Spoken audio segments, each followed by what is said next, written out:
जितना कोई महान व्यक्ति कथा सुनने के लिए बैठा होता है पांडाल में, उससे कई गुना महान वक्ता होना चाहिए, तो ही कथा सफल मानी जाती है और सिद्ध मानी जाती है।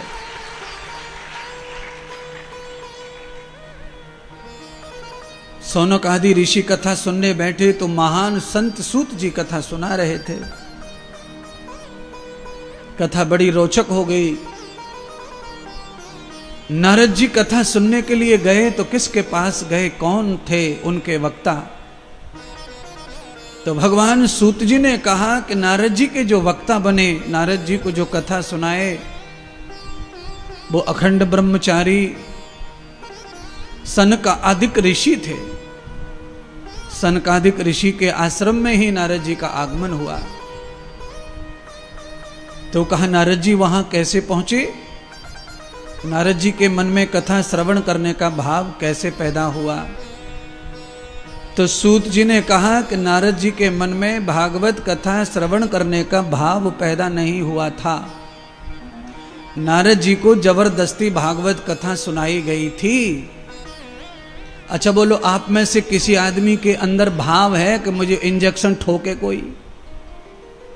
आप में कोई भाव लेके घूम रहा है, सुबह से माला जप रहा है कि इंजेक्शन आए, मेरी कमर में ठोके, कोई कमर में ठोके, आए करवाए, उई करवाए? किसी में है ऐसा भाव? कोई चाहता है कि उस पर बोतल चढ़े? कि कोई किसी को पसंद है कि वो कड़वी गोलियां खाए? तो शास्त्र कहते हैं, सौनक जी को समझा रहे हैं सूत जी कि नारद जी का कोई भाव नहीं था कथा सुनने का। नारद जी को कथा जबरदस्ती सुनाई गई, प्रेशर बना करके उनको भाव में फंसा कर कथा सुनाई गई। क्यों? हमारे यहां कहावत है कि डूबते को तिनके का टहर सहारा चाहिए, और डूबता हुआ आदमी तिनके को भी बहुत बड़ा दरखत पेड़ समझता है, और वो तिनके को पकड़ के भी बाहर आना चाहता है भवबंधन से। नारद जी भी उस समय पूरी तरह से डूबे हुए थे, दुख में, क्लेश में, परेशानियों में। तब सौनक जी ने फिर पूछा कि नारद जैसे महान संत के जीवन में कहां से परेशानी आ गई, कैसे क्लेश आ गया?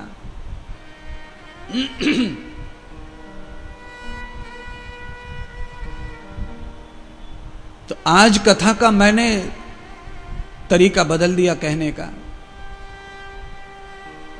कथा वही है नारद की, सनत कुमारों की, सौनक जी की, सूत जी की। कथा कोई और नहीं है। पर यावते पक्षान कृतम भोयंत पूर्वः,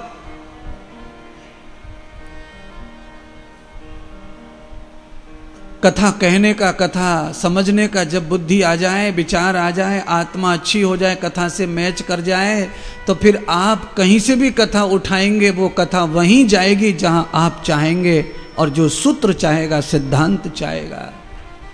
वैसे तो ये कथा ना 4-5 घंटे के बाद में आती है, नारद जी वाली कथा। इससे पहले बहुत कथाएं आ जाती हैं। पर सनत कुमारों का संवाद नारद जी से हो रहा है। सूत जी से पूछा गया कि नारद जी ने ये संवाद क्यों किया, नारद जी को क्या जरूरत पड़ गई थी? तो कहा नारद जी को जरूरत इतनी पड़ गई थी कि नारद जी वचन में बंध गए थे। कौन सा वचन? तो पहला वचन नारद जी ने भर दिया था अपने पितरों का।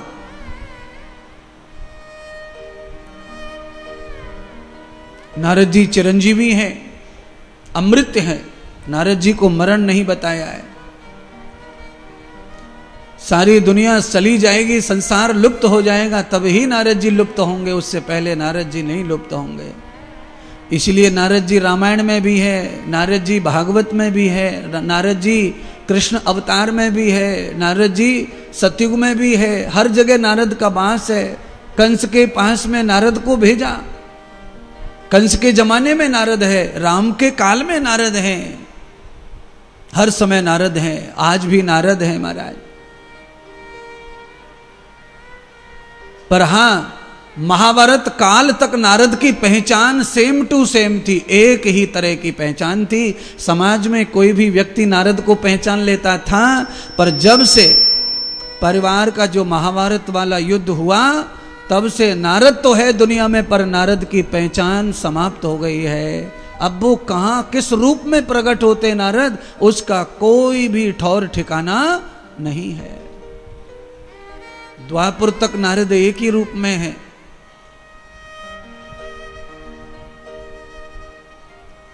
आज नारद है संसार में, पर नारद को पहचानना कठिन है, क्योंकि कलयुग में सबने ही भेष बदला हुआ है। सबने भेष बदला है कलयुग में। कलयुग में भगवान कृष्ण आएंगे, और जब वो आएंगे तो उसके बारे में भी लिखा हुआ है पुराणों में, सच या झूठ जो भी लिखा, पर उसके बारे में पूरा लिख दिया है कि जब वो आएंगे तो वो कैसे होंगे, क्या होगा।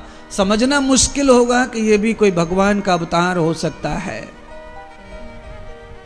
अच्छा बोलिए, भगवान का अवतार 1 फुट का हो, 1 ही फुट का, 2, 3, 4, 5, 6 फुट हो ही ना कभी। मेरे और आप जैसा शरीर ना हो भगवान का, केवल 1 फुट के ही भगवान रहेंगे, तो कैसे कोई सब्र करेगा उनके ऊपर कि ये भगवान हो सकते हैं, इनमें शक्ति हो सकती है, पावर हो सकता है। ये कैसे लीला करेंगे संसार में, 1 फुट का भगवान क्या करेगा। तो उन सबके लिए श्रीमद् भागवत कहती है कि 1 फुट के भगवान कलयुग में जब हो जाएंगे छोटे, जब सारे मनुष्य छोटे छोटे हो जाएंगे, तो भगवान भी उसी तरह अवतार लेंगे। सारे लोगों का तंदुरुस्ती अच्छी थी, तो भगवान की तंदुरुस्ती भी अच्छी प्रकट हुई है। कृष्ण अवतार में, राम अवतार में, परशुराम अवतार में, हर जगह पर। नारायण अवतार में भगवान बहुत विशाल है, अंग भी ज्यादा है। नारायण अवतार में भगवान के शरीर इंद्रियां भी ज्यादा है। विष्णु अवतार में भगवान के कई मुख है, कई हाथ है। समय के साथ आप और हम और हमारी संतानें छोटी और छोटी उम्र वाली होती जा रही हैं, तो भगवान को भी उसी तरह ही अवतार लेना पड़ता है। भगवान समाज और सिस्टम का नियम कभी तोड़ते नहीं है। कैसे कैसे लीला करेंगे, सवाल ये चल रहा है। तो 1 फुट के भगवान लीला करेंगे, क्योंकि वामन भगवान के रूप में आकार छोटा लेकर आए भगवान, और संपूर्ण लीला की हैं। सबका उद्धार किया, देवताओं का भी उद्धार किया, सारी सृष्टि का भी उद्धार किया। अब फर्क ये नहीं पड़ता है कि आकार भगवान का कितना बड़ा है, क्योंकि भगवान सूक्ष्म से भी अति सूक्ष्म है, तब भी वो पूरे ब्रह्मांड से बड़े हैं। यह जो जान लेता है, फिर वो भगवान के आकार पे जाता नहीं है, फिर वो सिर्फ भगवान पर ही जाता है, केवल भगवान। वो कैसे, उनका रूप कैसा है, उनके हाथ पैर कैसे, उन सारी चीजों को भूल जाता है भगत। क्यों? प्रेम की ऐसी बड़मना है कि प्रेम जब सच्चा होता है, जिससे प्रेम हो जाता है, वो प्रेम जब सच्चा होता है तो प्रेम में परमात्मा दिखने लगता है। ये ध्यान रखना आप। आपका प्रेम जिसमें भी है, अगर उसमें आपको सिर्फ परमात्मा दिखने लग जाता है, तो ये प्रेम किसी भी अवस्था में छूटने और टूटने वाला नहीं होता है। और आपको प्रेम में परमात्मा न दिखे, और प्रेम में आपको दोष दिखाई दे रहे हो किसी आदमी में, किसी औरत में, तो आप समझ लेना ये प्रेम न तो हुआ था और न ही ये टिकने वाला है। क्योंकि प्रेम में लेकिन परंतु नहीं है, प्रेम में सवाल जवाब नहीं है। अगर प्रेम है तो फिर उसमें प्रेम का पराभूत ही परमात्मा है। परमात्मा से प्रेम का प्राकट्य है। परमात्मा के अभाव में प्रेम सृष्टि में कहीं नहीं मरा। कथा का महत्तम बताया सूत जी ने। नारद जी ने वचन भर दिया था, पहले अपने पिता को वचन दिया कि मैं आपको सुखी कर दूंगा तभी लौटूंगा, और सुखी करने के चक्कर में ये वचन तो भर दिया नारद जी ने। पर अब आवश्यकता ये नहीं है कि हम अपने वचन को पूरा कर दें। पुरुषार्थ मेहनत करके भी कभी कभी आदमी ईमानदारी से अपना कर्म करता है, पर फल आने में थोड़ा देर और टाइम लग जाता है। कभी कभी आदमी फुल मेहनत करता है, अपने परिवार को सुखी रखने के लिए जान झोंकता है, पर फल आने में टाइम लग जाता है। तो उससे क्या होता है? विश्वास टूटता है, धैर्य कम होता है, संतोष कम होता है, समय कम रहता है, तो आदमी गड़बड़ा जाता है, फड़फड़ा जाता है, घबरा जाता है, और वो घबरा करके अपने विश्वास को तोड़ करके अलग जा पड़ता है। इतने दिन हो गए, मैं कितने दिन से मेहनत कर रहा हूं, कितने दिन से परिश्रम कर रहा हूं, कितने दिन से पूजा कर रहा हूं, कितने दिन से हवन कर रहा हूं, कितने दिन से मंत्र जप रहा हूं, न मुझे शांति न मेरे परिवार को शांति, मेरे परिवार का कोई काम नहीं बन रहा है, मैं इतने दिन से लगा हूं धर्म कर्म में। तो आदमी हैरान हो जाता है, थक जाता है, तो रास्ता छोड़ देता है।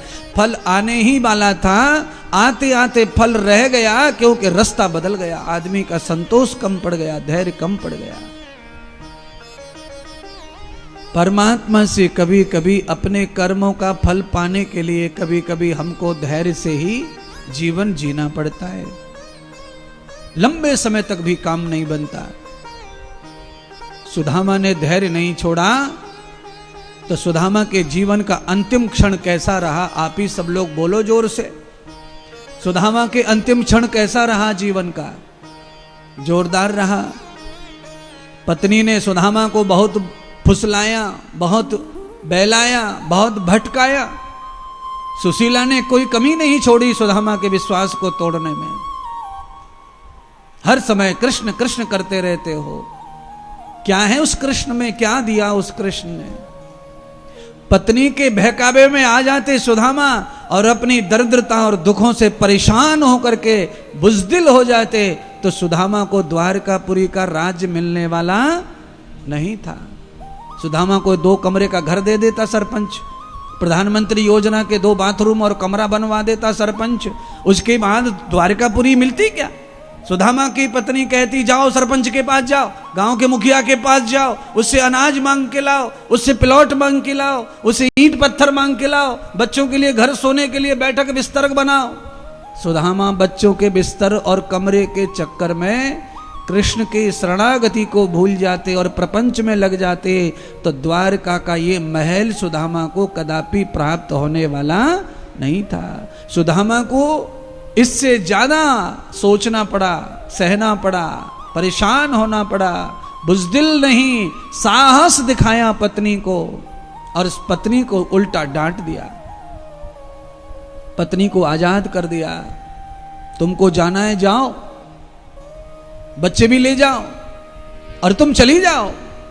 जो सेठ, जो साहूकार तुम्हें सुख दे सके उसके पास जाकर रहो। मैं तनक भी आरोप नहीं लगाऊंगा कि मेरी पत्नी मेरा साथ छोड़ के भाग गई, क्योंकि मेरे जैसे दुखी और गरीब के साथ में रहना भी कोई अच्छा नहीं है तुम्हारा। अच्छा जीवन जियो। पर सुशीला समझ गई कि पति की निष्ठा, पति का विश्वास कृष्ण में अड़ा हुआ है, बचपन के साथ जुड़ा हुआ है। मैं उसे कितना भी मेटना चाहूंगी वो मिटने वाला नहीं है, क्योंकि मैं बाद में आई हूं इनके जीवन में, पहले कृष्ण आए थे, इसलिए जो पहले आया है उसे मैं हटा सकती नहीं हूं। मैं तो हार गई। पत्नी ने हार मान ली, सुदामा का साथ दिया, अंत तो गत्वा दोनों का उद्धार हो गया। पत्नी का भी उद्धार हो गया साथ साथ में। पत्नी ने भजन तो नहीं किया, पर अपने पति को भगवान से ज्यादा दूर करने का भी प्रयत्न नहीं किया।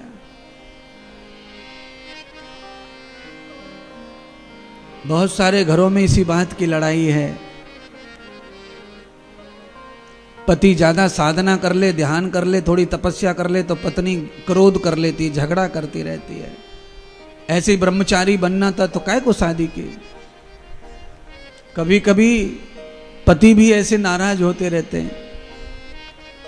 पत्नियों में कम है ये बात, पतियों में ज्यादा है। पत्नियां थोड़ा पूजा पाठ, ध्यान, व्रत ज्यादा करती हैं। तो कभी कभी पत्नी कार्तिक, बैसाख, आषाढ़, जेठ 4-5 महीने तपस्या में बैठ जावे। कार्तिक आया, 1 महीना कार्तिक नहा लेती है, तो 1 महीना व्रत करती रहती है, पवित्र रहती है, नहीं करती संसार के विलास को। कार्तिक संपन्न होता है तब तक दूसरा पवित्र महीना आ जाता है, तो फिर कहती है 1 महीना और कर लो तपस्या।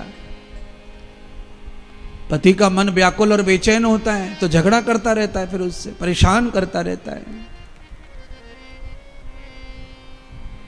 वो भी लड़ते लड़ते इन बातों को कह देता है कि हर समय अगर तुझे व्रत उपवास तपस्या और नियम धर्म ही करना था तो शादी क्यों करी हमसे। बंधुओं, आप सबके लिए मैं कहना चाहता हूं, शादी का मतलब ही साधना है, लग्न का मतलब ही साधना है महाराज। एक लग्न शब्द शादी को कहते हैं और वही लग्न शब्द पत्रिका में भी होता है, पंचांग में भी होता है लग्न। और पंचांग में जो लग्न होता है शुभ, वही शुभ मुहूर्त बता करके लग्न किया जाता है, विवाह किया जाता है।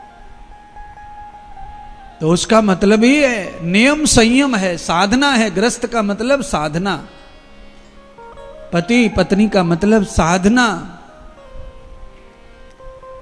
अपने जमीर को, अपने अस्तित्व को जो साध लेता अपनी अपनी जगह पर, उनका गृहस्थ स्वर्ग बन जाता है। उनके गृहस्थ में भगवान मनोहर मुरलीधर श्याम सुंदर धनुषधारी श्री राम चक्रवर्ती परमात्मा धनुष के साथ पधारते भगवान श्री भोलेनाथ। सब देवताओं का आगमन गृहस्थ में होता रहता है। केवल विलासता के लिए घर में झगड़ा हो रहा है तो ये घर धीरे धीरे नरक बन जाएगा। इस घर में सुख शांति रहेगी नहीं, नरक हो जाएगा घर। क्यों? घर में बस क्या रहा है, घर में क्या प्रवेश कर रहा है, जीवन में क्या बस रहा है, घर में जीवन में क्या आ रहा है, उससे ही जीवन के समय के क्षण बदलते हैं, टाइम बदलता है, सब प्रहर बदलते हैं, प्रयोग बदलते हैं, परिणाम बदलते हैं। इसीलिए गृहस्थ को केवल